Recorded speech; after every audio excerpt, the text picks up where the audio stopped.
Hello everyone, welcome to @learn with Garima Singh YouTube channel. तो जो लोग भी मेरे इस चैनल पर नए हैं, मैं उनको बता दूं कि मैं यहाँ पर आप लोगों को रीजनिंग पढ़ाती हूँ फॉर एसएससी एग्जामिनेशंस। तो जो लोग भी एसएससी 2025 एग्जाम्स को टारगेट कर रहे हैं और जिनका सपना है एक ऑफिसर बनना, उनके लिए मैं यहाँ पर रीजनिंग के शॉर्ट शॉर्ट ट्रिक्स लेकर आती हूँ जिसमें वो सेकेंडों में क्वेश्चन को सॉल्व कर सके।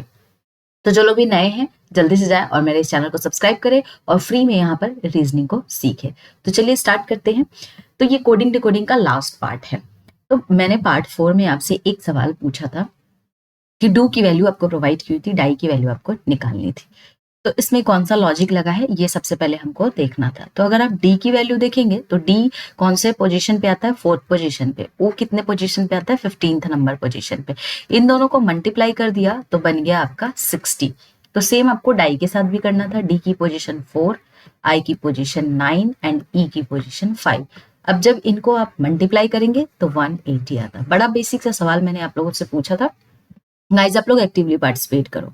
जो लोग भी सीरियस है एक्टिवली पार्टिसिपेट करें। एग्जाम्स 2025 में आपका होने वाला है। सीरियस है, चाहते हैं ऑफिसर बनना, तो आप क्वेश्चंस को प्रैक्टिस जरूर करें। जितने भी क्वेश्चंस मैं कराती हूँ हैंड्स ऑन कीजिए। नहीं कीजिएगा, सिर्फ वीडियो को देखते रहिएगा तो कभी जिंदगी में क्वालिफाई नहीं कर पाइएगा। कोई भी एग्जाम देख कर नहीं क्लियर किया जाता है, प्रैक्टिस करके क्लियर किया जाता है। ठीक है, तो देखिए इसका आज पीडीएफ भी आपको मिल जाएगा। तो जितना हो सके हैंड्स ऑन कीजिए। डाउट होता है चैट सेक्शंस में आप पूछ सकते हैं। एक मैं आपको यहाँ पर पैटर्न बताने वाली हूँ जिससे क्वेश्चंस आते हैं। जैसे आप देख सकते हैं आई एम गुड की वैल्यू यहाँ पर कोड लिखी हुई है, गुड आर बेस्ट की कोड लिखी है, वी बोथ आर बेस्ट। अब इसमें कोड लिखा है तो इसका ये मतलब नहीं है कि आई का कोड जिप है या एम का कोड सिप है, सिट है, ऐसा नहीं है। यहाँ पर आपसे ना क्वेश्चंस कैसे पूछता है कि अगर आपसे पूछता है कि आप कोड बताओ गुड का या बेस्ट का, तो अब आपको फाइंड आउट करना पड़ेगा कि जो भी आपके पास सेंटेंस लिखा है उसमें कहाँ कहाँ गुड आ रहा है। हम यहाँ पर कॉमन ढूंढते हैं। यहाँ पर डायरेक्ट इसकी कोडिंग ये नहीं हो सकती। तो जैसे आप देखेंगे तो इन दोनों सेंटेंस में आपको गुड दिख रहा है। ठीक है, अब आप कोड पे आ जाइए। तो यहाँ पर आप देखेंगे जिप, लेकिन यहाँ पर जिप नहीं है। सिट, सिट दिख रहा है। किट, किट नहीं दिख रहा है। इसका मतलब इन दोनों में गुड कॉमन है और कोड में सिट कॉमन है। तो करेक्ट आंसर यहाँ पर गुड का क्या होगा? सिट is the correct answer. Similarly आपसे बेस्ट का पूछ सकता है। तो अब आपको देखना है कि तीनों सेंटेंस में किस में कॉमन आ रहा है। तो आप देखेंगे यहाँ पर कॉमन आ रहा है और एक यहाँ पर बेस्ट कॉमन आ रहा है। ठीक है, अब ये दोनों बेस्ट कॉमन आ रहा है और गुड की वैल्यू हमने ऑलरेडी सेट निकाल दी है, तो इसको भी हटा ही दीजिए, ये कोई काम का नहीं रहा। अब मेरे पास बचता है वीआईपी।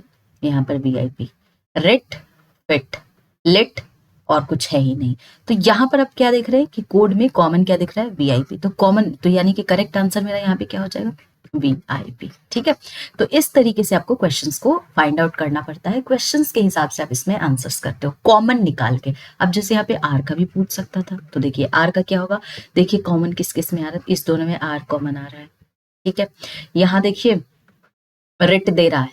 ठीक है, यहाँ पर देखिए फिट और लेट है। एक को चेंज कर दीजिए, एक को यहाँ पर रेट कर लीजिए। फिट मत लिखिए, कॉमन नहीं आ पाएगा फिर। ठीक है, रेट। तो अब आप देखेंगे कि लेट तो है नहीं, लेकिन रेट दोनों में कॉमन दिख रहा है। तो करेक्ट आंसर आर का क्या हो जाता? RIT, रेट हो जाता। ठीक है, तो ऐसे ही आपको कॉमन कॉमन फाइंड आउट करके इस तरीके के क्वेश्चंस को सॉल्व करना होता है। सेकेंड क्वेश्चन देखिए, he is boy, you are he, you is not good. अब इसमें आप देखेंगे कि नंबर्स के साथ इसको कोड किया हुआ है। इसको कैसे सॉल्व करेंगे? तो सेम, अगर आपसे एग्जाम में क्वेश्चन पूछता है कि इज का कोड बताइए और यू का कोड बताइए, तो सबसे पहले आपको क्या करना है ना, देखना है कि इज कौन कौन से सेंटेंस में कॉमन आ रहा है। तो इज आप देखेंगे पहले वाले में भी आ रहा है और लास्ट वाले में भी आ रहा है, कॉमन आ रहा है। अब हम यहाँ पर कोड को देखते हैं। 679 दिख रहा है और 8731 दिख रहा है। तो आप क्या देख रहे हैं कि 7 दोनों में कॉमन आ रहा है। तो इज की वैल्यू यहाँ पे क्या हो जाएगी? 7 हो जाएगी। अब आप देखेंगे यू का कोड पूछा है, तो यू एंड यू दोनों में कॉमन आ रहा है।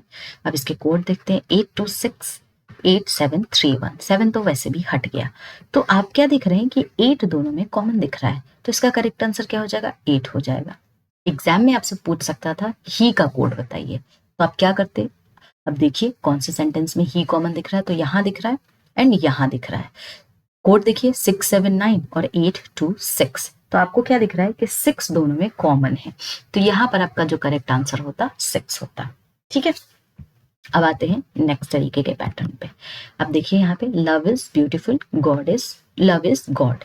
अब आपसे यहाँ पे कोड पूछा है गॉड का, ठीक है। तो अब आप एक चीज देखेंगे कि दोनों में लव इज दिख रहा है, और ब्यूटीफुल और गॉड ये दोनों जो आखिरी के सेंटेंस है दोनों डिफरेंट दिख रहे हैं, बट ये दोनों कॉमन दिख रहे हैं।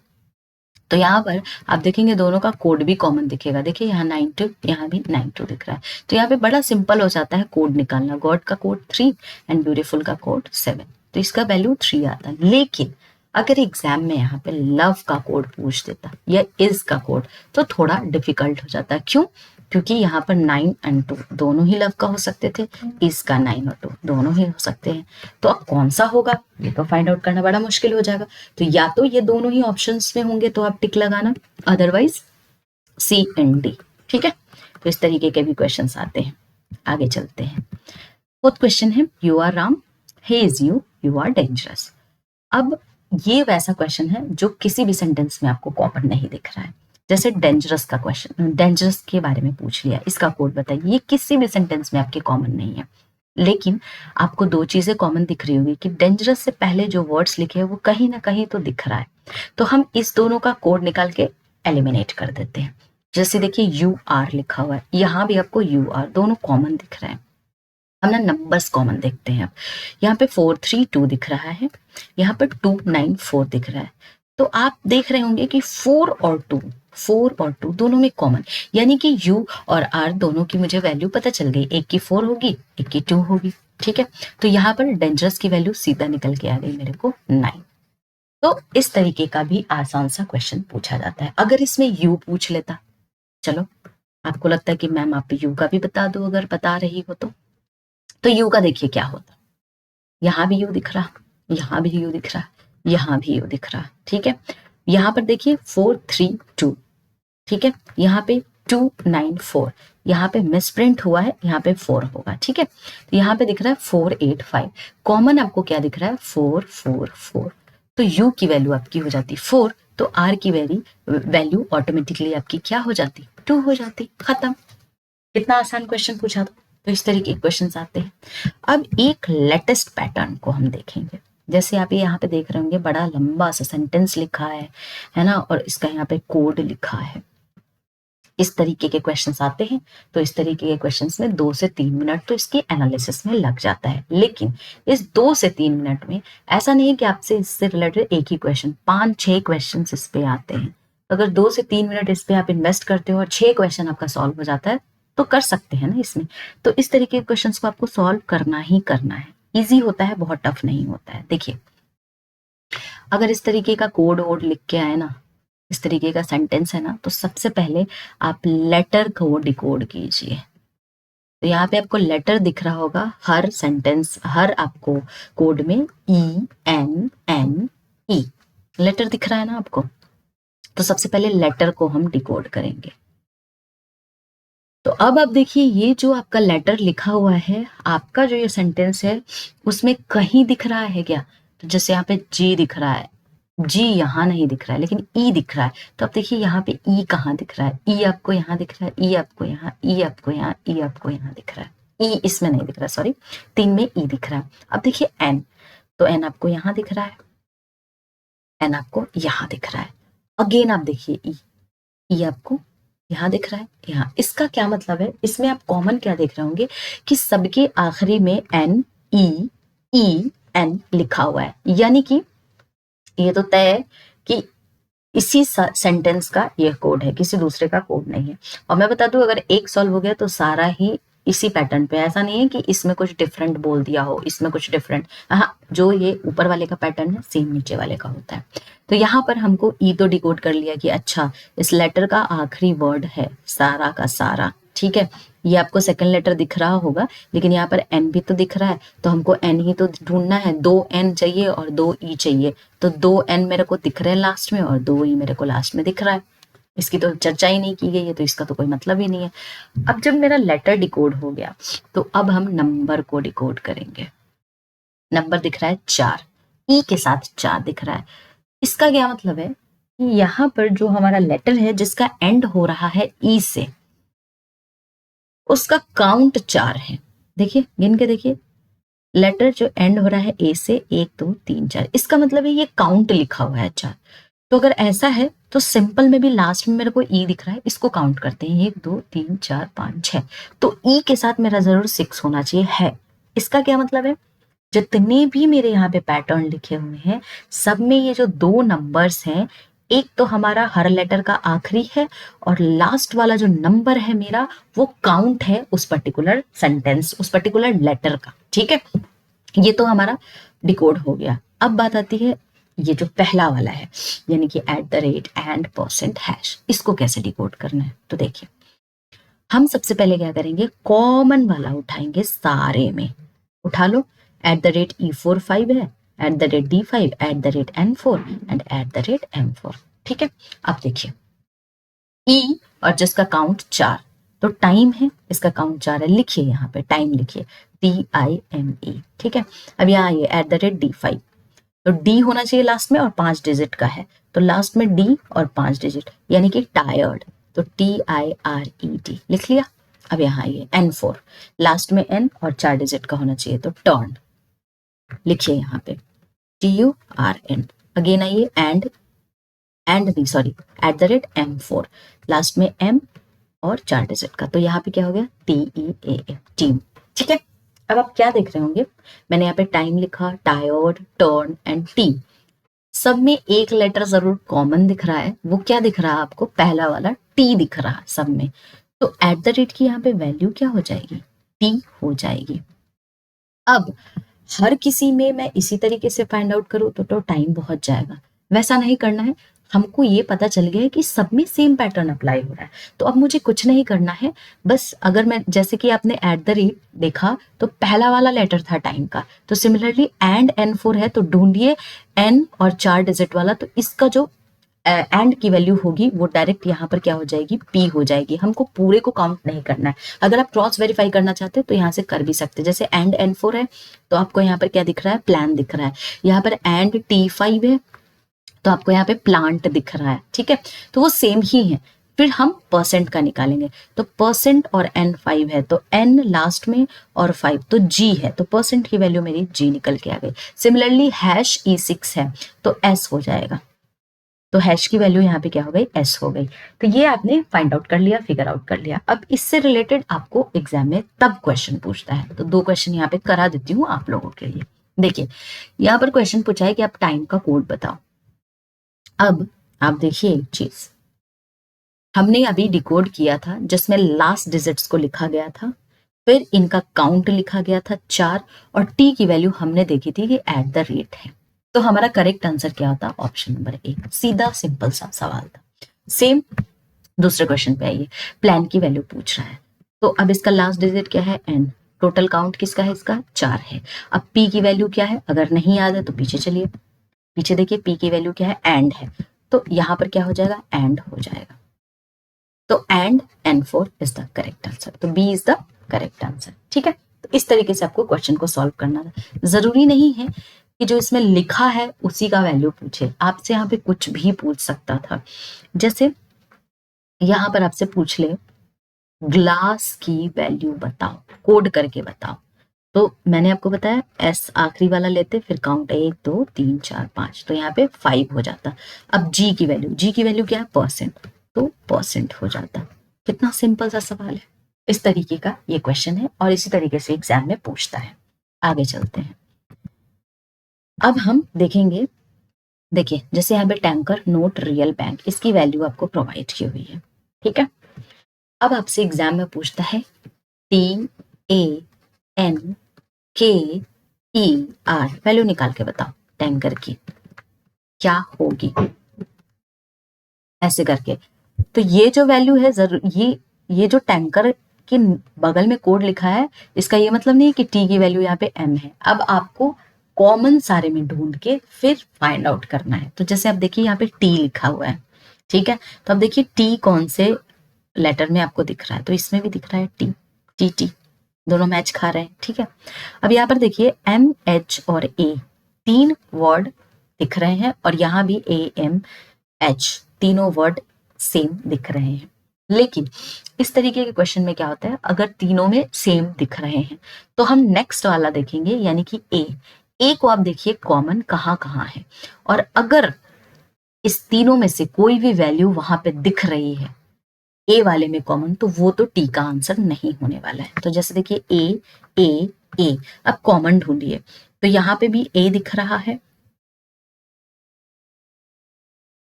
ए एंड ए, ठीक है, ओके। तो यहाँ देखिए MHA, ठीक है, यहां पर आप देखेंगे MHAD भी दिख रहा है यहाँ पे, ठीक है।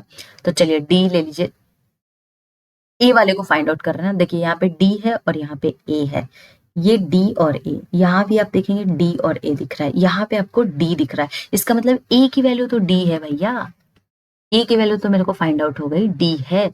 तो यहां से जब ए की वैल्यू मेरे को डी हो गई, तो डी तो यहां से वैसे भी हट गया। अब आप बात करते हैं एन की, जरा देखिए एन में एन और एन तीन जगह कॉमन दिख रहा है, एन तीन जगह है। अब हमको देखना है यहाँ पर, जैसे एम एच, ए तो हट गया, तो एम एच, यहाँ भी एम एच दिख रहा है, और यहाँ पे आइए तो एम सिर्फ कॉमन दिख रहा है, तो यहाँ पे एन की वैल्यू मेरे को निकल गई एम, अब एम भी हटेगा यहाँ से भी हट गया। अब के पे आइए, तो के की वैल्यू फाइंड आउट करते हैं, तो यहाँ पर कहीं के दिख रहा है क्या, यहाँ तो दो जगह आपको के दिख रहा है, इसमें से एम हट चुका है, इसमें से डी हट चुका है, ओ और जी बचा हुआ है। यहाँ पे देखिए तो ओ, तो यहाँ पर के की वैल्यू क्या हो जाएगी, ओ हो जाएगी, खत्म। अब ई पे आइए, ई आपको कितने जगह दिख रहा है, एक दो तीन, तीन जगह आपको ओ, ई की वैल्यू ई दिख रही है, ठीक है। अब इसमें आप देखिएगा कि एच वी और ए तीन ही बचे हैं मेरे पास, ठीक है, एच वी ए। अब इसमें देखिए एच दिख रहा है, यहाँ पे आइए, इसमें आपको क्या दिख रहा है, वी ए दिख रहा है। हमको निकालना किसका है, रियल। ई की वैल्यू देख रहे हैं ना, यहाँ पे ई यहाँ पे दिख रहा है ना, यहाँ ए दिख रहा, यहाँ भी ए दिख रहा, यहाँ भी आपको ए दिख रहा है, तो इसका मतलब यहाँ पर ई की वैल्यू ए होगी। हटाइए, ए भी गया, अब मेरे पास सिर्फ बच गया एच और वी, तो एक इसमें टी की वैल्यू होगी और एक इसमें आर की वैल्यू होगी। तो अब सबसे पहले हम क्या करेंगे, आर की अब टी की वैल्यू निकाल लेते हैं, बड़ी आसानी से निकल जाएगा। क्यों, क्योंकि यहाँ से ए चला गया है, यहाँ से आपका एम चला गया है, आपके पास एच और एल बचा है, ठीक है। और यहाँ पर आप देखेंगे एच दिख रहा है, तो कॉमन इस दोनों में क्या दिख रहा है, एच, तो टी की वैल्यू मेरी एच हो गई, बचा मेरे पास क्या, वी, तो आर की वैल्यू क्या हो जाएगी, वी। अब ये जो क्वेश्चन है ना, इस तरीके के क्वेश्चन में बहुत टाइम लगता है, बहुत ज्यादा कंफ्यूजन होता है, तो इस तरीके में थोड़ा सा आपको कॉशियस होकर क्वेश्चंस को सॉल्व करना पड़ेगा। तो वीडियो को पॉज करके इस क्वेश्चंस को सॉल्व कीजिएगा। कॉमन ढूंढना होता है, बेसिकली थोड़ा सा टाइम टेकिंग होता है, और इस तरीके के क्वेश्चंस आपको एसएससी एग्जाम्स देती है। प्रैक्टिस करना है आपको किरण प्रकाश की बुक से। एक और क्वेश्चन है जो बड़ा ही बेसिक इजी सा क्वेश्चन आता है एग्जाम में। जैसे आप देखिए अल्फाबेट्स एंड उसकी सिंबल्स दे रखी है, आपको डायरेक्शंस प्रोवाइड किए होते हैं और क्वेश्चन उस पे बेस्ड आपको दिया जाता है। तो यहाँ पर आप देख सकते हैं कि अल्फाबेट्स की पूरी वैल्यू दिखी हुई है। तो यहाँ पर लिखा है कि codes of the few alphabets are given based on the coding. तो अब आपको आंसर करना है, इसका क्या मतलब है, टी की वैल्यू यहाँ पे डॉलर ही है, एन का परसेंटेज ही है, तो ये जो एज इट इज लिखा है यही है। अब आपसे पूछ रहा है गेन की वैल्यू कोड बताइए, तो गेन की कोड कैसे निकालेंगे आप, जी की वैल्यू देखिए स्टार है, ए की वैल्यू क्वेश्चन मार्क है, आई की वैल्यू यूरो है, और एन की वैल्यू आपकी परसेंट है। तो जी की वैल्यू क्या थी, स्टार थी, ढूंढिए यहाँ पर आंसर में, तो option A is the correct answer. कितना इजी है, बाकी हम देखेंगे नहीं। अगर कॉमन होता कि यहाँ भी स्टार किया होता और यहाँ आपको क्वेश्चन मार्क दिख रहा होता, तो जी ए थर्ड वाला फिर देखते। अगर दो कॉमन दिख रहे, तीन कॉमन, तो आप फिर से हम आगे वाले स्टेप्स को यहाँ पर देखते हैं, ठीक है। एक क्वेश्चन इसमें क्या आता है, जब तक आपके डायरेक्शंस में कुछ आपको दिया नहीं है कि रिवर्स करना है, इंक्रीज करना है, डिक्रीज करना है, तब तक क्वेश्चंस एज इट इज बनेगा। तो एक रिवर्स का क्वेश्चन यहाँ पे है, जैसे देखिए टी को एक्सचेंज कर दिया है आई से, यानी कि टी की वैल्यू अभी डॉलर थी, अब इस टी को आई की जगह कर दिया गया है, और आई की वैल्यू जो यूरो थी अब वो टी की वैल्यू हो गई है। सिमिलरली एन की वैल्यू को के से कर दिया रिप्लेस, पी की वैल्यू को एच से, सी को ई से, जी को एस से, और ए तो एज इट इज रह गया, ठीक। ठीक है।